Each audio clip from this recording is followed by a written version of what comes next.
foi a sua mãe? Minha mãe abortou 2 vezes. E sua avó? A minha avó, a mesma coisa. Teve 3 abortos. Então essa senhora, ela tinha abortado a filha dela, a mãe dela, a avó dela, tinha abortado 3. E o pior, depois de todas elas tiveram 2 e 3 filhos. A avó dela, a bisavó dela, não, a bisavó dela, a avó dela, deixou os 2 filhos com a avó, com a bisavó. A mãe dela deixou os 2 filhos com a avó. E ela deixou os 2 filhos com a filha. E saiu. Abandonou, cada uma abandonava os filhos. E ela tinha uma filha que morava na Inglaterra. Essa filha foi embora, mas antes ela engravidou. Engravidou com 16 anos. E ela disse que não sabia como que a filha tinha engravidado.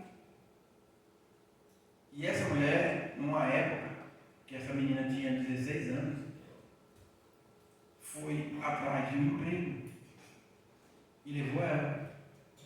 E quando chegou lá nesse emprego, que ela foi fazer entrevista, o cara falou assim, ó, eu só te dou um emprego se você me der a sua filha. E ela disse que não tinha outra maneira. Saiu e deixou a filha lá com o cara. E quando a menina apareceu grávida. E a menina foi embora para a Inglaterra com problemas espirituais que ela não aguentava e deixou o filhinho com ela. O neto ficou morando com ela.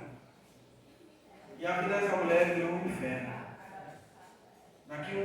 Depois, olha só como o mundo espiritual é. Depois que eu atendi, uma semana depois, irmão, essa filha ligou para ela e falou assim, eu tenho uma coisa para te falar. Eu tenho uma coisa para te falar. O que é, minha filha? A mulher não mandava dinheiro para o menino, ganhava bem lá na Inglaterra. Não mandava dinheiro, ela pedia dinheiro, ela não ajudava. Você sabe esse menino que está aí com a senhora, meu filho? A senhora lembra aquele dia que a senhora foi atrás de emprego, a senhora me deixou sozinha lá? Pois é, aquele dia eu engravidei. Eu fui estuprada. Olha a frustração dessa menina. Então a linhagem da família é todinha desse jeitinho. Cada avó, cada mãe, e foi para a filha. Então o aborto é o mais hediondo crime que existe em uma pessoa.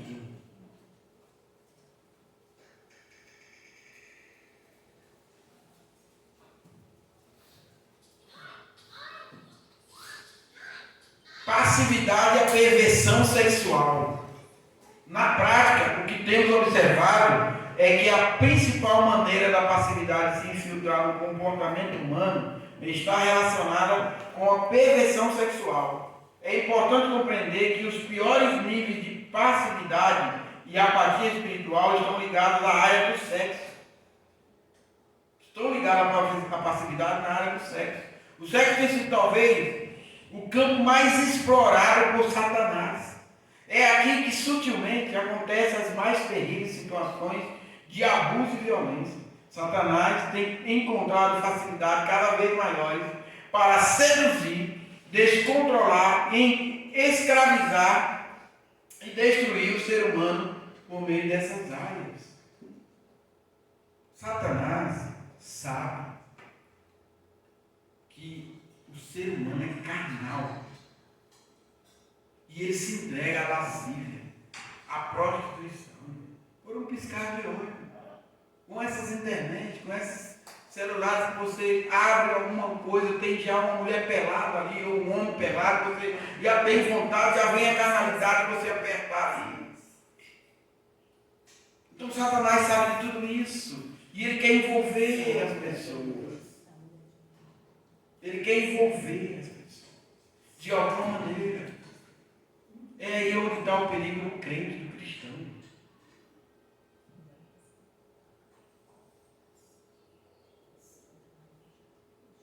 Essa geração tem apostado todas as suas fichas na independência humana e liderança sexual como receita da felicidade.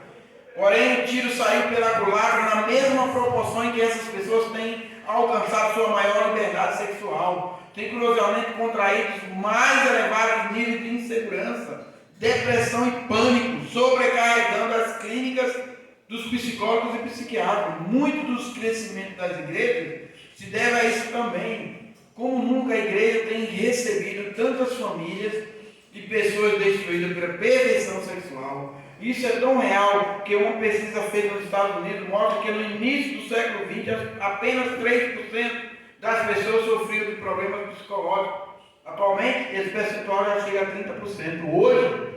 Hoje nós estamos aí a 40%, 50%. Problema psicológico por conta do problema sexual, por conta da masturbação, por conta da prostituição, por conta de tanta coisa que tem na internet. Porque as pessoas não estão assim, sem Deus. Sem Deus. A prioridade não é Deus.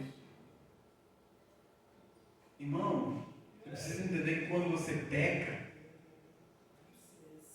constrangido. Mas quando você peca e não tem nenhum constrangimento, é porque o negócio já está feio. Porque o Espírito que está em você, em mim, é o Espírito que jamais vai contender com isso. Ele não vai. Ele vai me dizer, olha, você pecou. Você precisa se arrepender. É a mesma coisa que você vive no pecado, você só mora junto, você está fornicando. Você sabe que é pecado, você continua pecando. Não pode. É a mesma coisa, você faz um pecado hoje, se arrepende, daqui 2 dias você faz de novo. É um pecado que você está se arrependendo, você está... Entendeu? Então a gente tem que se livrar disso. Precisa se livrar disso. Passividade imposta pela perversão sexual. Olha aí, a passividade. Uma pessoa passiva. Uma pessoa que ela está tudo bem, está tudo ótimo. Se te mostrarem frouxo no dia da angústia, a tua força será pequena. Porque a passividade deixa você frouxo. Deixa você paralisado. Deixa você com medo. Eu falei, a passividade, ela é um cativeiro. Quando a pessoa entra no cativeiro, ela passa a ser passiva. Porque ela está presa, ela não tem o que fazer. Ela não tem o que fazer. Ela está ali presa. A essência da depressão pode ser sintetizada na palavra passividade. A passividade vitaliza, é vitamina para a depressão. Imortaliza o deprimido, vivifica a doença, dá vida à doença. A passividade dá vida à doença, irmão. Você fica acamado e mata o doente. A passividade e a apatia são os arcos inimigos da vida. Esse é o princípio ativo da vontade fraca, da falta de estímulo, do pensamento de inferioridade, da quebra de iniciativa, da existência sem desejo, da morbidez emocional. A passividade expressa uma personalidade em declínio, caindo, decadência.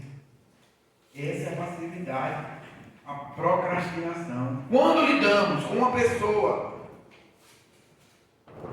em depressão, se não conseguimos demovê-la da passividade, certamente falhamos em ajudá-la. A depressão pode ser definida como um quadro clínico no qual a pessoa não consegue reagir, ou pensa que não consegue.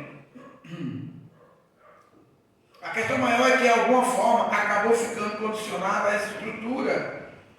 O comodismo, onde não apenas aceita, mas se conforma à situação que para qualquer pessoa normal e saudável seriam totalmente absurdos. É importante estabelecer um princípio básico: toda melhora requer mudança. Essa é a lógica do arrependimento. Para qualquer situação melhorar é necessário mudar. Para mudar é preciso reagir, decidir. A vida é feita de oportunidades e decisões. Irmão, se nós decidirmos não olhar mais celular, com porcaria, computador, se nós decidirmos dentro de casa não gritar com o marido e com a esposa, com os filhos, e ter um diálogo, tudo vai acabar. Então, é decisões. Decisões. Tem pessoas que não vivem caladas, aguentando as coisas, vai morrendo dentro, de dentro para fora. E as pessoas precisam se expressar, elas precisam conversar, chamar, dialogar, porque o Espírito ele necessita disso. Senão vocês vão ser amargurados, vai ter amargura na vida, e essa amargura mata. Você viu aqui? Quem é amargurado não consegue viver em sociedade bem, não consegue, irmão.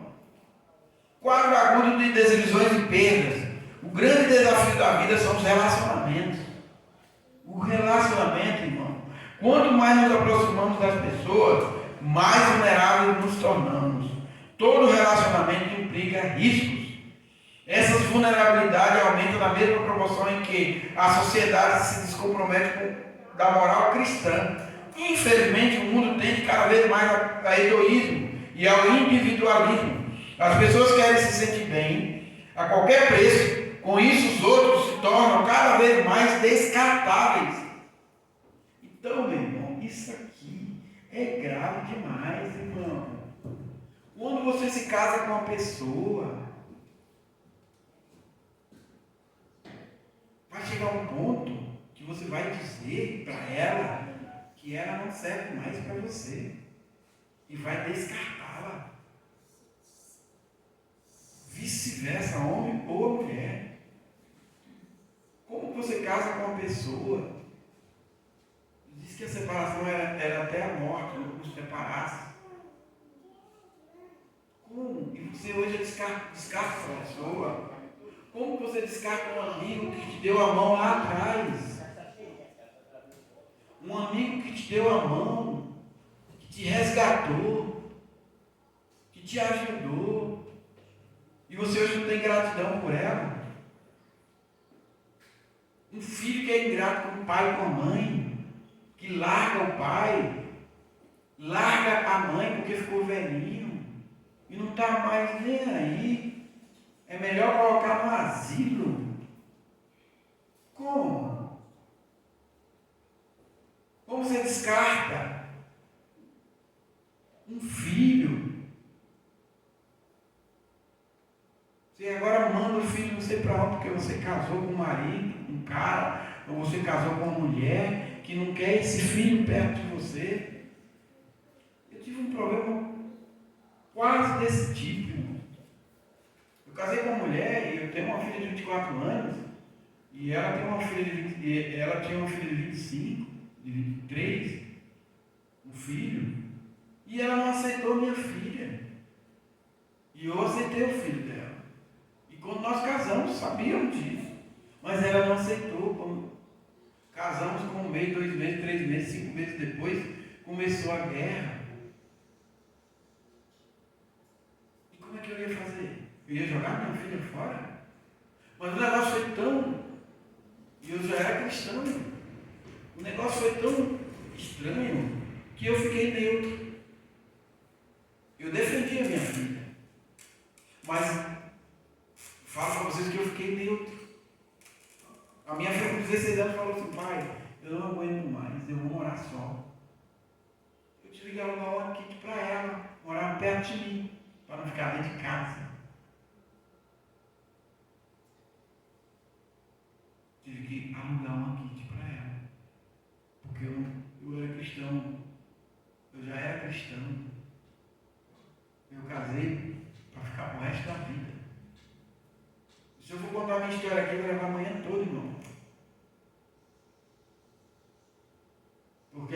igreja de Deus Goral. O carrinho, eu acho que conheceu ela. Depois que eu tive um câncer de próstata, ela me largou 2 vezes. E nem por isso eu culpei Jesus. Nem por isso eu culpei Jesus. Estou aqui vivo, saudável.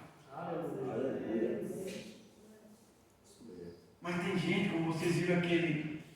Como vocês viram, por que as pessoas se desviaram do Senhor Jesus? Por quais motivos foram? Como que Jesus teve culpa. Eu não poderia estar aqui, porque ela me largou, me deixou. Por que Jesus o Senhor deixou? É porque o caráter da pessoa, irmão. É o caráter da pessoa. Tentei. Uma vez eu ouvi dela, eu nunca vou ser mulher de pastor. Porque eu comecei a trabalhar na obra do Senhor. Coisas, irmão, que hoje eu falo, gente, não tem condições. Tem como ligar aquilo ali? Tá calor aqui, viu? Vem. Tem como ligar o trenzinho ali? O ar-condicionado? Então, meus amados, a gente precisa entender que a vida, a nossa vida, ela tem que ser dependente do Senhor. Nós escolhemos servir ao Senhor. Se você olhar para trás, você vai desistir. Você vai desistir. Então assim, ontem eu estava conversando com uma pessoa e ela parou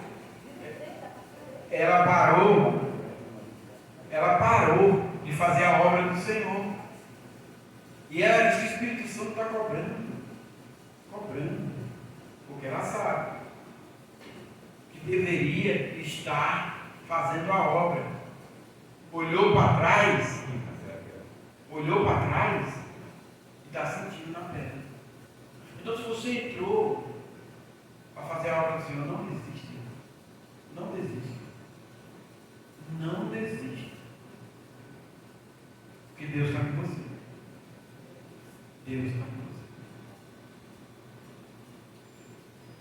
Nós vamos ver um quadro aqui, para vocês acompanharem.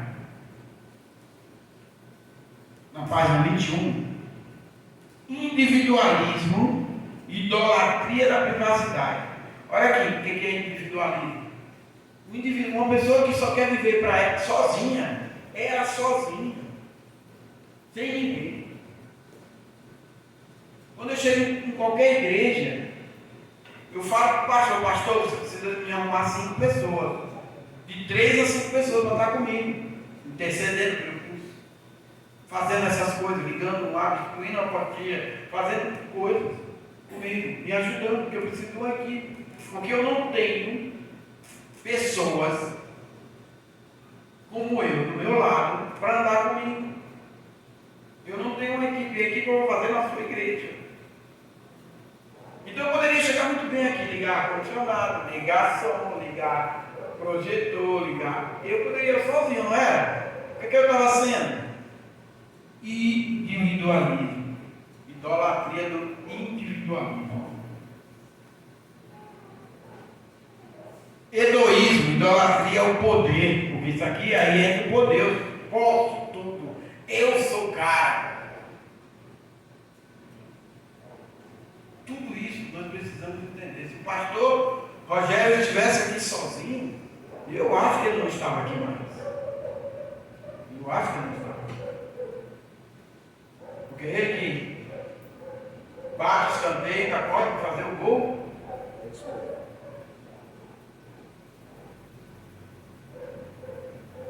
Infidelidade, relacionamentos descartáveis, desilusão, fragmentação conjugal e familiar, isolamento, chega na depressão.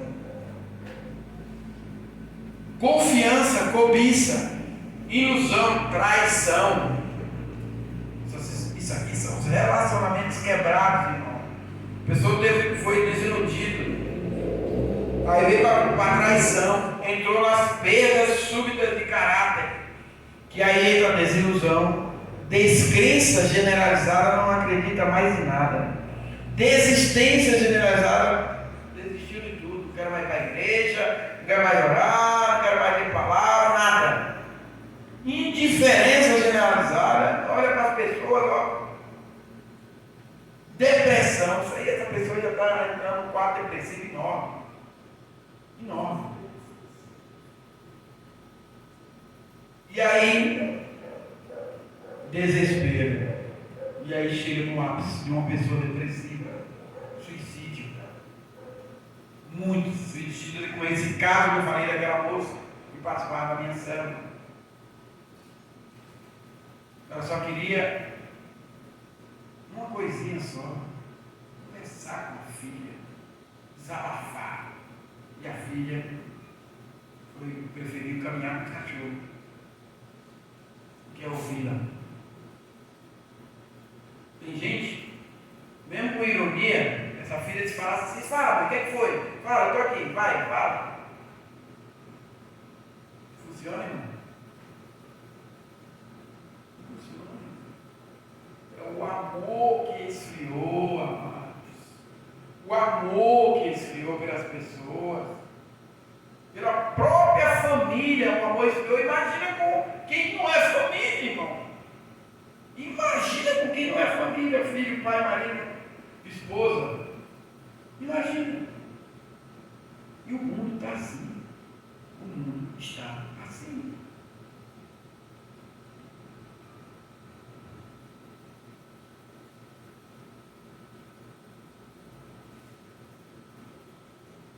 Quanto mais uma pessoa depressiva se isola, mais melindrosa está tornando na relação a qualquer tipo de convívio.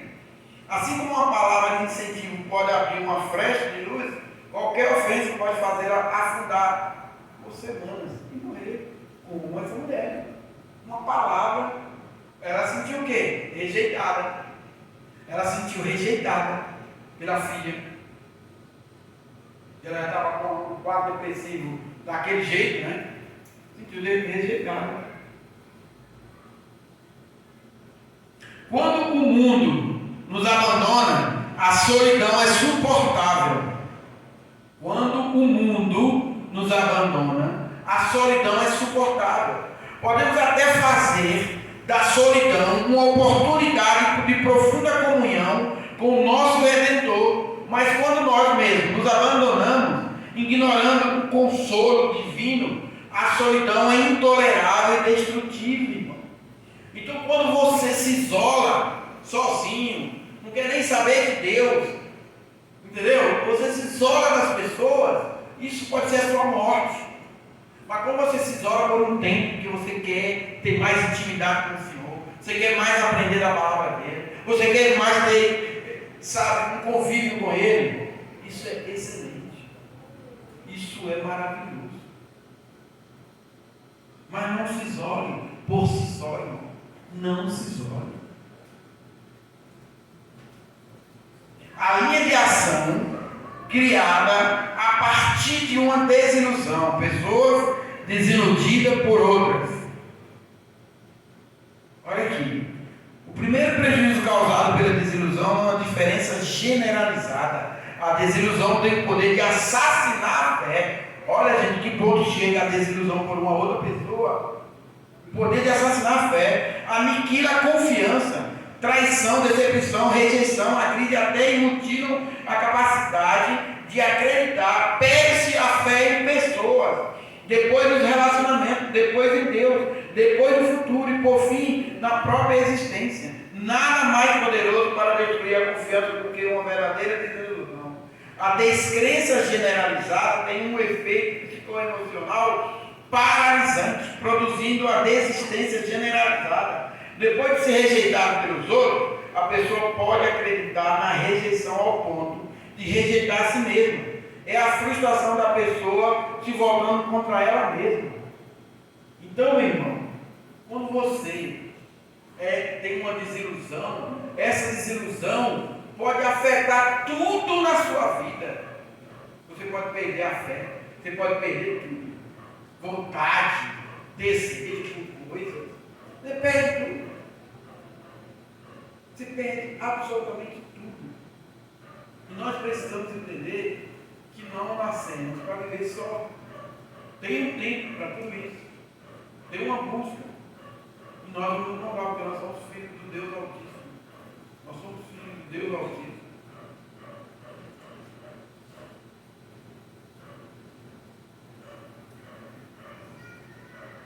Vou falar só dessa folha aqui para a gente ir almoçar, tá? Raízes da depressão. Você não consegue separar corpo, alma e espírito. A depressão é multifatorial. O distúrbio na produção de neurotransmissores, deficiência de vitaminas, minerais e aminoácidos, importantes para o bom funcionamento do organismo.